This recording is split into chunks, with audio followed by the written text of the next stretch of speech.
Olá, nação tricolor, bem-vindos aqui ao canal do Preto Tricolor. E agora vamos fazer uma resenha do Preto. Essa resenha é para poder abordar sobre o Bahia e o Grupo City. Grupo City e Bahia, lembrando que hoje o Bahia é uma SAF, né, do Grupo City, onde o City Futebol Grupo, no CFG, tem 90% do futebol do Bahia, no controle do futebol do Esquadrão de Aço. E é apenas o segundo ano, né, da SAF do Bahia. Porém, tem muitos torcedores que estão cobrando, né, resultados mais imediatos, títulos grandes, títulos enormes, contratações exorbitantes, enfim. Tem muita gente que está querendo trocar os pés pelas mãos. E aqui nesse vídeo vamos fazer uma reflexão sobre essa situação, os efeitos colaterais e uma reflexão para que o torcedor tenha um pouco mais de paciência, né? A gente está vivendo aqui um momento de mercado da bola, né? Um momento onde o Bahia acabou de ser eliminado na Sul-Americana, é o torcedor ficar frustrado, né? Acaba se lembrando das coisas do ano passado, enfim, acaba misturando muitas coisas e tende, como diz o termo, né? Trocar as bolas, né? Acaba pedindo algo que às vezes não é necessário para o momento ou que não é saudável para o crescimento do clube. Enfim, vamos trazer toda essa reflexão aqui nessa resenha do Preto. Antes disso, temos aqui a vinhetinha do canal, vamos nessa.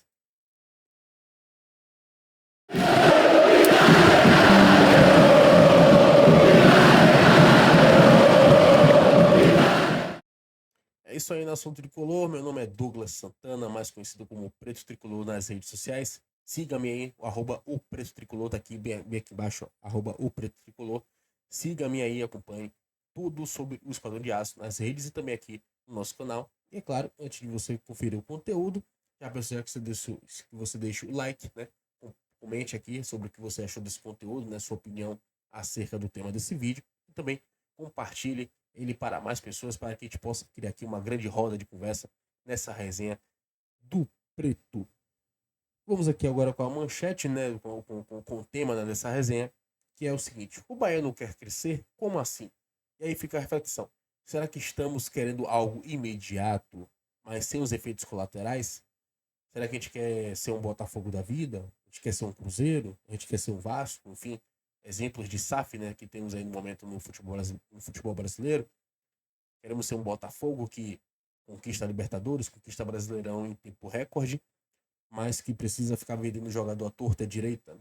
Enfim, quer ser um Cruzeiro que, depois de contratar vários medalhões, precisa recorrer a duas contratações não tão badaladas assim e a um outro técnico para poder surtir resultado? Será que a gente não quer pagar dívidas, quer ficar acumulando dívidas para depois para poder conquistar um título brasileiro e depois pagar dívidas? Enfim, a gente não quer ter o efeito colateral de crescer de forma orgânica, que é o que promove o Grupo City da equipe do Bahia. Até que ponto, né, tá indo a cobrança do torcedor tricolor? Vamos analisar aqui neste vídeo. Para poder analisar, eu quero trazer aqui esse vídeo, né, dessa página aqui, Meu Bahia Oficial, no TikTok, mas que fez um recorte, né, dessa opinião trazida por Caio Leone. Inclusive, um grande abraço para Caio. Caio faz um grande trabalho aí na sociedade, um grande comentarista, né, da equipe da sociedade do Expedito Magrinho. Vou trazer aqui, o próprio vídeo vai falar por si. Boa tarde, Magrinha, galera aí da Sociedade, é claro, taxista da Boa Viagem. Rapaz, só. Eu fico olhando. A SAF do Botafogo é bem menor do que a do Bahia. A do Cruzeiro também, certo? Quer dizer, o Botafogo foi campeão brasileiro, foi campeão da Libertadores, e o Bahia não tem ganância nenhuma. O Bahia não tem ganância nenhuma, o Bahia só quer ganhar o Campeonato Baiano e acabou, velho. E acabou. A torcida que se acabe aí pra pagar ingresso pra ficar iludida lá. Entendeu? Grande abraço. Não vou nessa não. Não vou nessa não e explico por quê. 2022, tá na Série B. 2023, o Bahia começa a ter a sua primeira temporada com o Grupo City. Fica no Campeonato Brasileiro da Série A, vencendo o Atlético Mineiro por 4-1. Chega 2024, o Bahia traz Caio Alexandre, o Bahia traz Jean Lucas, Everton Ribeiro, Santiago Arias, que jogou no Atlético de Madrid e jogador de seleção colombiana.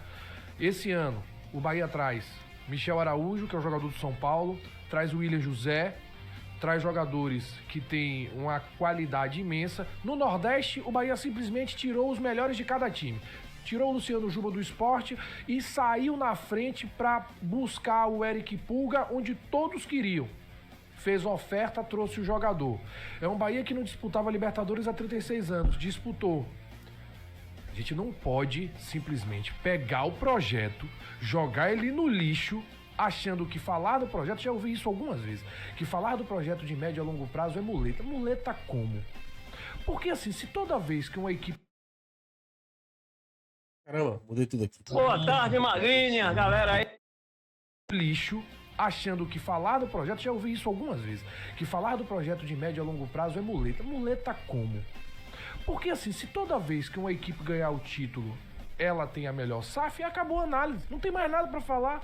Não é só sobre título. Botafogo afundado em dívida. O Cruzeiro tá no seu segundo gestor. Ou esqueceram o que o Ronaldo fez? Foi pra lugar nenhum com o Ronaldo. Foi pra lugar nenhum, Magrinho. Agora com o Pedro que as coisas estão acontecendo. E assim, agora, depois de ter trazido o Leonardo Jardim, que dos portugueses é o melhor treinador, na minha visão. É um cara que, de Premier League, é muito acima da média, se ajustou. Mas nós estamos falando hoje, que data é hoje? 23 de julho. O Cruzeiro é campeão brasileiro com a SAF. Qual é o grande título do Cruzeiro até agora? Então nós estamos falando pela primeira colocação de hoje. É injustiça. Crescer de forma linear é algo que nós precisamos nos acostumar. O projeto é o seguinte, uma coisa é você ganhar 2 títulos agora e daqui a 20 anos você precisa vender tudo porque não tem condições de manter a sua saúde financeira. Outra coisa é daqui a 20 anos você ter 3, 4, 5, 6 títulos, vendendo jogadores para fora do país, tendo uma gestão saudável. O que vocês querem? Porque o resultadismo faz isso. É só hoje. E não vem aqui achar que eu tô satisfeito com o jogo de ontem, não. O jogo de ontem é paupérrimo tecnicamente, taticamente e mentalmente. Mas nós... Boa tarde, Magrinha, galera. Aí a opinião do Caio Leone, né, comentarista da equipe da Sociedade, concordo muito com ele. Acho que o torcedor às vezes esquece, né, um pouco do processo que o Bahia está vivendo, né, desde que foi adquirido pelo Grupo City. Basta lembrar que em 2022, não tem nem muito tempo, estamos em 2025, há 3 anos atrás estávamos vivendo uma Série B. 3 anos atrás era uma Série B. Compare com esse ano. Voltamos a disputar uma Libertadores após 36 anos. Não obtivemos sucesso, não obtivemos realmente. Mas Libertadores é um processo de criar casca, né? Passamos tanto tempo fora da Libertadores, foram 36 anos fora da Libertadores. Fora que, dentre o investimento de 1 bilhão do Grupo City, né, que é o valor pago pelo conglomerado internacional para poder adquirir 90% do Bahia, dentro desse 1 bilhão, grande parte desse dinheiro é para poder pagar dívidas. Isso aí já é um grande reforço do Bahia, porque quando você paga as dívidas, o clube tem fôlego financeiro para que ele venha, né, a ter grana, ter investimento, a ter elenco cada vez mais robusto e poder investir no futuro em grandes contratações. Lembrando que não é característica do Grupo City também trazer grandes contratações. É uma premissa que eles fazem, que eles construam, né, uma espinha dorsal e venha reforçar pontualmente o elenco e utilizar promessas da base para poder serem destaques no time e poder criar esse capital de giro, revendendo esses atletas para o futebol mundial, mesmo dentro do próprio grupo. Dentro do próprio grupo, né? Exemplos a gente tem aí ao longo desses 2 primeiros anos do Grupo City. Mas se a gente for parar para ver que há 3 anos atrás, há 2, 3 anos atrás, estávamos numa Série B e que hoje a gente pode desfrutar de uma Libertadores, de ver o Bahia lutando lá em cima na tabela da Série A, de não ver o Bahia brigando mais por queda, já é uma evolução em tanta. Acho que o torcedor às vezes não parou para sacar, não parou para notar isso. Vou trazer aqui mais um vídeo aqui que pode exemplificar o que eu tô querendo dizer. Aqui é Pedrinho, né, presidente da equipe do Vasco, e ele tá falando que o processo é duro, o processo é difícil. Lembrando que o Vasco era uma SAF, né, com a 777, acabou a empresa, né, acabou saindo, né, diante de várias falcatruas, né, vários problemas. Hoje o Vasco tenta sobreviver com as próprias pernas, tentou ser SAF, tentou ir no imediatismo, tentou ir na pressa, está sofrendo efeito colateral. Um dos problemas foi apontado aqui pelo próprio Pedrinho. Confira. A gente aumentou o custo da água e luz do calabouço. Você sabe por que aumentou o custo da água e luz? Vocês sabem, não? Porque tinha gato. Gato. Aí vão ficar chateados que eu vou falar? Mas eu tenho que falar, pô. Aí eu vou lá, reconheço a dívida, falo que quero pagar, aí eu sou errado, 150 mil reais de água e luz, realmente aumentou, porque eu quero pagar, porque isso não existe. Eu precisava fazer isso? Precisava, pô. Tem gente que balançou a cabeça. Não, não precisava assim, pô.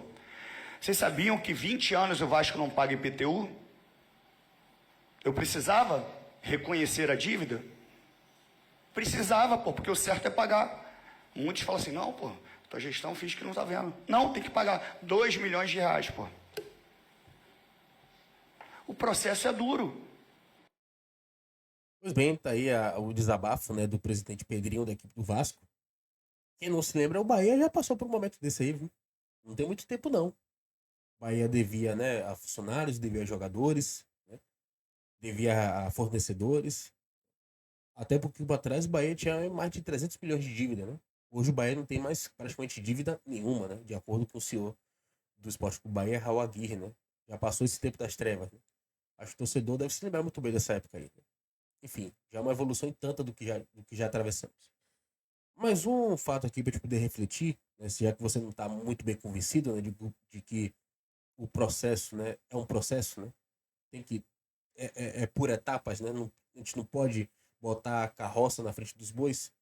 Confira aqui essa matéria aqui do GE, feita no mês passado, onde traz uma pesquisa inédita, né, do Atlas Intel, encomendada pelo próprio GE. Globo, falando um pouco mais sobre esse mundo das SAFs. O Vasco foi apontado como o maior exemplo de SAF. E o atual campeão brasileiro da Libertadores, a SAF do Botafogo foi considerada a mais bem sucedida do futebol brasileiro para 33% dos entrevistados. Bem abaixo está a do Bahia, com 9,8%, e a do Cruzeiro, com 5,3%. Em briga judicial dentro e fora do país com o antigo sócio da SAF, o Vasco aparece com apenas 1,1% dos votos entre as SAFs mais sucedidas. E aqui está, né, o infográfico mostrando o resultado disso, que o Botafogo tem 33% da preferência da SAF mais sucedida. Isso porque está alcançando resultados mais imediatistas, né? Não tá havendo uma estruturação? Existe. Mas o Botafogo, com o John Texton, né, tem colocado a carroça na frente dos bois. Né? Ganhou do PSG na Copa do Mundo de Clubes, é atual campeão da Libertadores, foi campeão brasileiro, enfim, ano mágico ano passado para o Botafogo. Mas me diga, quantos jogadores o John Texton já vendeu nesse Botafogo? Vários. Inclusive o próprio Gregory, né, ex-Bahia, que era volante do Botafogo, mas tem que sair. Porque o Botafogo também está cheio de dívidas, ele ainda não se responsabilizou pelas dívidas, né, não quitou as dívidas do Botafogo. Né, todo mundo que quiser acompanhar os noticiários vai saber do que eu estou falando. Tem o próprio Lyon, né, que era um time dentro do grupo dele, quase que foi rebaixado para a Série B da França, né, da Ligue 1, do torneio nacional, porque o Lyon estava cheio de dívida, não estava conseguindo arcar com os seus custos. O Botafogo também está indo pelo mesmo caminho. Não duvide se o Botafogo estourar uma dívida aí muito grande e que vai ter problemas no futuro, porque troca de jogador à torta e à direita, gasta 100 milhões ali, 120 lá, 130 colar, e o dinheiro para poder estruturar o clube, o dinheiro para poder pagar as dívidas, cadê? Cadê isso? Vamos ficar sempre só querendo título? Ou vamos querer um time cada vez mais estruturado para que naturalmente ele venha ganhar títulos lá na frente? Acho que falta o torcedor ter um pouquinho mais de calma. Vamos cobrar do Grupo City, sim, para poder contratar jogadores, né? Para poder reforçar esse elenco, porque esse elenco tem várias lacunas, mas também não podemos esquecer da responsabilidade fiscal que existe, né? Que o Grupo City tem ao longo do seu trabalho. Não pode não existir no futebol brasileiro, ainda está engatinhando, mas eu tenho certeza que o grupo tem bons processos, bons procedimentos para que o Bahia venha se tornar cada vez mais grande, cada vez maior, né, no futuro. Vamos ter um pouquinho mais de paciência. E para poder reforçar isso, temos aqui esse corte aqui, né, do canal Zona Mista, né, da galera lá que tem lá Barbaço, tem a galera também do Somar Bahia, enfim, que participa aqui do canal Zona Mista. E aqui eles trouxeram esse convidado, né, na última semana, que é Tomás Asmar, ele que é integrante do Futebol S.A., do programa Futebol S.A., e também profundo conhecedor do mundo das finanças do futebol. E aí foi perguntado a ele, né, questionaram, né, a ele sobre essa questão das SAFs, né, que acabou tendo esse resultado imediatista e que o Bahia não estaria acompanhando isso. Vamos conferir aqui um pouco da resposta dele. SAFs fortes farão concorrência. Você concorda com isso, Tom?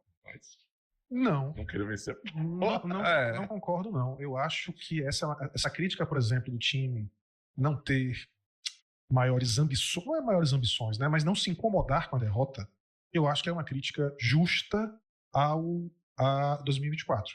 Eu acho que o time de 24, sim. Se acomodou um momento. Para mim, essa crítica é muito justa a 2024. Sim. 25 eu não acho, não.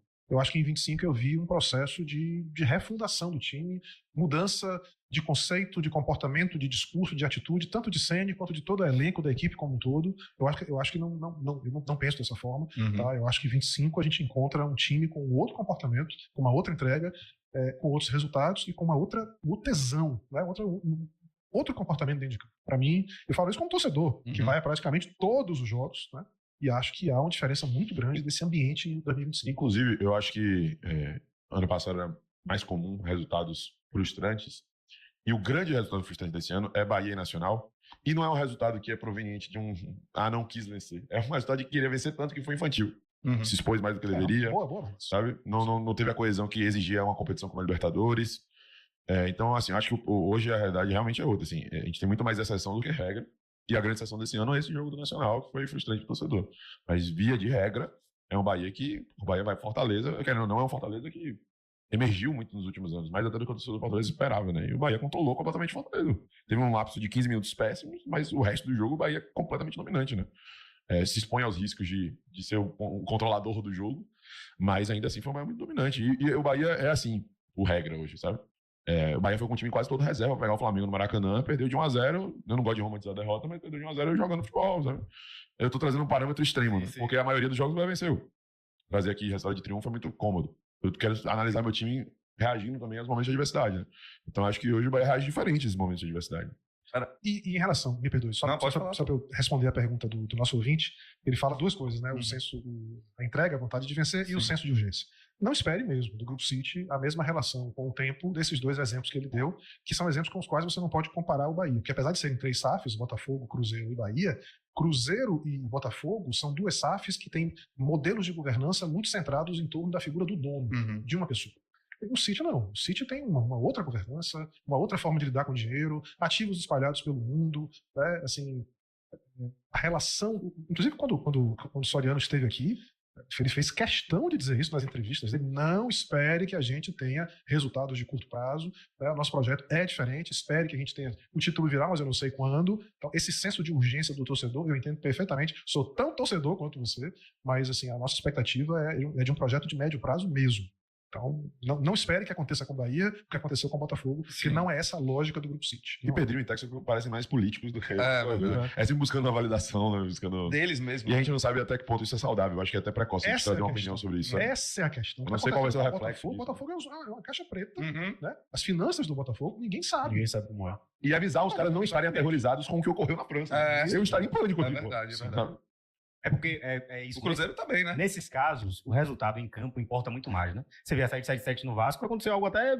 Não foi nem tão relevante quanto uma queda para a segunda divisão, como foi o caso do time de Texton. Só que o momento do Vasco era ruim, então a 777 virou, né? Sei lá, um horrível, então tem que tirar a 777. Talvez se o momento do Botafogo não fosse bom. Símbolo de fracasso de SAF, né? Exato. Talvez se o momento do Botafogo tivesse sido bom dentro de campo, porque ano passado foi excelente, né? Ele tá com crédito aí pra dar e vender. Nesse caso específico. Então, talvez se dentro de campo não tivesse sido tão bom, a torcida já tivesse mais sabiada com ele. Eu ainda seguro. O City não quer construir essa relação com o torcedor do Bahia. Eu sinto isso, né? Não quer uma relação de tipo, investimos, vocês gostam, e investimos, vocês apoiam. Eles, inclusive, tentam se blindar, se esconder dessa relação direta com o torcedor, né, Dudu? O Grupo City fez o maior investimento, o maior jogador que o Grupo City comprou em 2024, que foi zerar as dívidas. Com certeza, isso aí Entenda, a gente tem que lembrar disso. O maior investimento que o Grupo City fez em 2024, o maior jogador que o Grupo City comprou em 2024, foi zerar as dívidas do clube. A gente está falando de você tirar do passivo do Bahia quase 280 milhões de reais em débitos, que é uma Selic de 15% para um custo efetivo de 20% ao ano. A gente está falando de quase 60 milhões de reais de fluxo de caixa livre, que vão virar jogador, que vão virar infraestrutura, que vão virar folha, que vão virar uma série de coisas que vão construir um Bahia do futuro, sim, como a divisão de base. Então, o processo de construção de um projeto de médio e longo prazo é um processo que exige de cada um de nós, né, um pouco de disciplina, um pouco de tolerância. O que é extremamente difícil. Primeiro para uma cultura brasileira. Para o torcedor entender. Para um torcedor que não é assim. E para um torcedor de um clube que está há muitos anos. Há muitos anos. sem, né, uma conquista, um título nacional relevante. Veio pra Libertadores depois de quantos anos? 36. 36 anos. Natural. Era Esse sentimento é natural. Era isso que eu queria falar com o torcedor do Bahia. Desculpe, Vildo, perdão. Não, que nada. Era isso que eu queria falar com o torcedor do Bahia, porque parece que vocês têm uma memória curta, velho. Eu falei nessa mesma entrevista hoje, nessa mesma bancada aqui, que hoje eu não me comparo com o Bahia. O Bahia, financeiramente, está em outro patamar, e isso me dói, pô. Isso não é legal de falar, sabe? Mas vocês estão esquecendo que há 10 anos atrás você tomou 7-3 do meu time. Mas, Yuri, isso eu acho Vocês estão esquecendo de tantas coisas que desses últimos anos aconteceram, e hoje vocês estão no G4, estão disputando uma Sul-Americana. Foi para mim, a Libertadores realmente foi o maior fracasso, entre aspas, do Bahia para esse ano, porque, era muito cogitado, mas o Bahia hoje vive um grande momento, cara. Ganhou o Baiano, tá classificado na Copa do Nordeste, Copa do Brasil, todos os campeonatos ele tá disputando. Você tá reclamando de quê, velho? Eu acho que assim... Tá ligado? Tá reclamando de quê, velho? Eu só tô disputando o Brasileirão e tô aqui torcendo com unhas e dentes Pra continuar no 1-0, com 28% de posse de bola, tô feliz da vida, velho. E vocês estão reclamando de que o cara perdeu, pelo amor de Deus. Vai lá e tá lá. Aí, pessoal, é só um pedacinho desse corte, né, que teve aí no Zona Mista. Quem quiser acompanhar o restante, vai lá no canal do Zona Mista após assistir aqui esse vídeo. Mas fica a reflexão, que eu acho que o torcedor tem que ter um pouco de paciência, cabeça de gelo. Eu sei que é complicado, eu sei que é difícil. Sou tão torcedor do Bahia quanto vocês, quanto quem tava aí no vídeo, enfim. É complicado, né? É chato, mas tem que ter paciência. Uma hora a gente vai estar vibrando com uma terceira estrela, terceira, quarta, quinta, sexta estrela aqui nesse peito. O nosso momento vai chegar. Mas a gente tem que ter calma, tem que ter paciência. As coisas vão acontecer, mas de forma natural. Natural e da melhor maneira possível. Eu sou Douglas Santana, fico por aqui. Quem gostou aqui, curta, comente, compartilhe esse conteúdo. Deixe aí sua opinião. Aqui é um canal aberto para todo mundo. Comente aí o que você achou desse conteúdo. E é claro, aqui é o canal do Preto Tricolor, onde você tem Bahia, informação e resistência. Bora Bahia, esse aqui foi mais uma Resenha do Preto. Até a próxima.